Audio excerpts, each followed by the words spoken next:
सवाल नंबर 1, कौन से नबी अल्लाह के हुक्म से मुर्दों को जिंदा कर देते थे? आपके ऑप्शन है ये।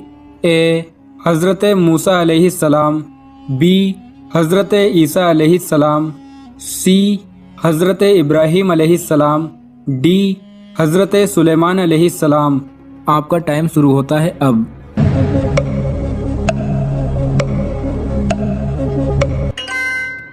सही जवाब है बी, हज़रत ईसा अलैहिस्सलाम अल्लाह के हुक्म से मुर्दों को जिंदा कर देते थे। सवाल नंबर 2, मौत की दुआ मांगना कैसा है? आपके ऑप्शन है ये। ए हराम है, बी जायज़ है, सी मकरूह है, डी मुबाह है। आपका टाइम शुरू होता है अब।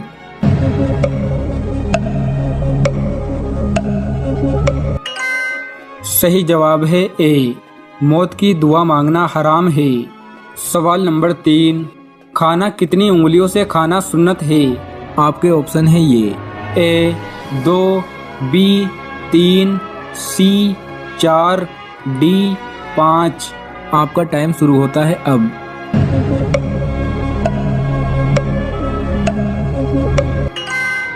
सही जवाब है बी, खाना 3 उंगलियों से खाना सुन्नत है। सवाल नंबर 4, जंगे बदर में मुसलमानों की तादाद कितनी थी? आपके ऑप्शन है ये। ए 113, बी 213, सी 313, डी 413। आपका टाइम शुरू होता है अब।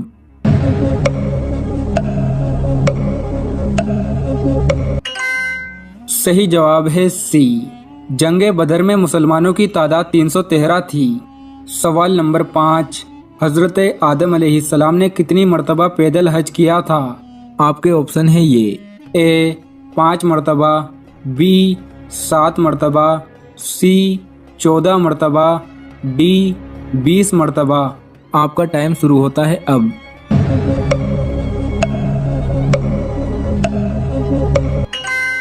सही जवाब है डी, हज़रत आदम अलैहिस्सलाम ने 20 मरतबा पैदल हज किया था। सवाल नंबर 6, आमाल नामा लिखने वाले फरिश्तों को क्या कहते हैं? आपके ऑप्शन है ये। ए याजूज माजूज, बी मलाइका, सी मुनकर नकीर, डी करामन कातिबीन। आपका टाइम शुरू होता है अब।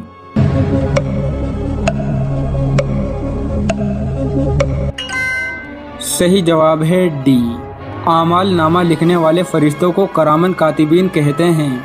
सवाल नंबर 7, कौन सा गोश्त खाना तो हलाल है लेकिन बेचना हराम है? आपके ऑप्शन है ये।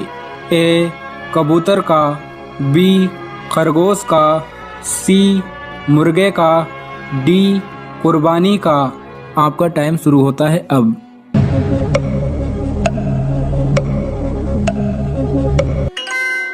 सही जवाब है डी, कुर्बानी का गोश्त खाना तो हलाल है लेकिन बेचना हराम है। सवाल नंबर 8, किस शहर को मस्जिदों का शहर कहा जाता है? आपके ऑप्शन है ये। ए मदीना, बी मक्का, सी जद्दा, डी ढाका। आपका टाइम शुरू होता है अब।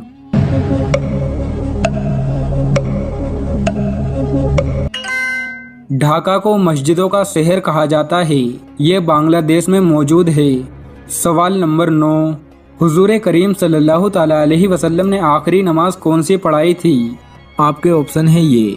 ए नमाज फ़जर, बी नमाज जोहर, सी नमाज असर, डी नमाज मगरिब। आपका टाइम शुरू होता है अब।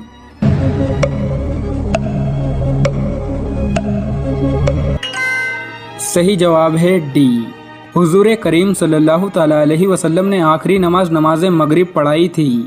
सवाल नंबर 10, कुरान मजीद में सबसे ज़्यादा किस चीज़ का हुक्म दिया गया है? आपके ऑप्शन है ये। ए ज़कात का, बी रोज़ों का, सी नमाज का, डी हज का। आपका टाइम शुरू होता है अब।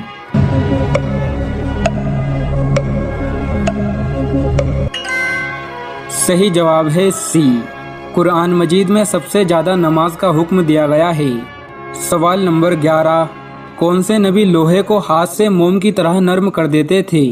आपके ऑप्शन है ये।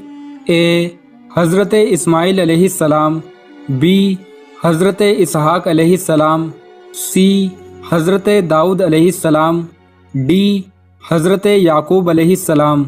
आपका टाइम शुरू होता है अब।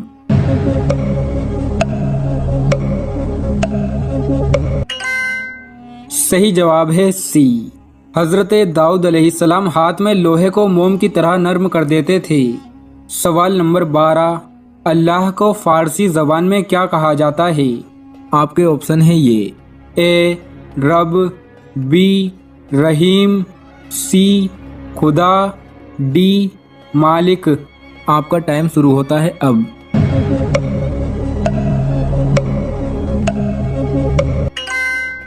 सही जवाब है सी, अल्लाह को फारसी ज़बान में खुदा कहा जाता है। सवाल नंबर 13, कुरान मजीद में किस पहाड़ का नाम आया है? आपके ऑप्शन है ये।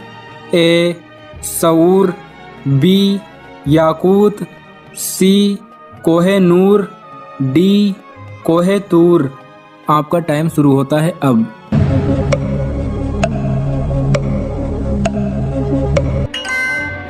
सही जवाब है ए, कुरान मजीद में सऊर पहाड़ का जिक्र आया है। सवाल नंबर 14, हज़रत उमर फारूक रज़ी अल्लाह ताला अन्हु हुज़ूर करीम सल्लल्लाहु ताला अलैहि वसल्लम से कितने छोटे थे? आपके ऑप्शन है ये। ए 11 साल, बी 14 साल, सी 17 साल, डी 21 साल। आपका टाइम शुरू होता है अब।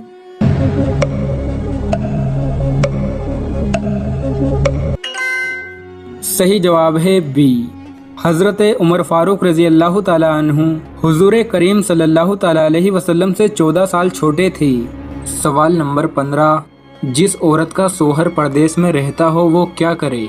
हज़रत उमर रज़ी अल्लाह ताला अन्हु ने अपनी बेटी हज़रत हफ्सा से पूछा था कि औरत शोहर के बगैर कितना अरसा सब्र कर सकती है। सहाबियात थीं और भी दूसरी सहाबियात थीं, उन सब ने कहा कि इंतहाई मुद्दत औरत के सब्र की 4 महीने। उस बेस पे हज़रत उमर रज़ी अल्लाह ताला अन्हु ने कानून बनाया कि जो मुजाहिदीन सरहदों पर हैं 4 महीने में कम से कम एक मरतबा अपने घर जाएंगे। ये वो दौर था जिस वक्त बेहयाई का वो तूफ़ान नहीं था जो हमारे माशरे में इंटरनेट पर बेहुदा चीज़ें और जो कुछ माशरे में आजकल बेहयाई हो रही है, व्हाट्सएप फेसबुक के ज़रिए जो मर्द और औरत के आपस में राब्ते हो रहे हैं, ये वो चीज़ें नहीं थी।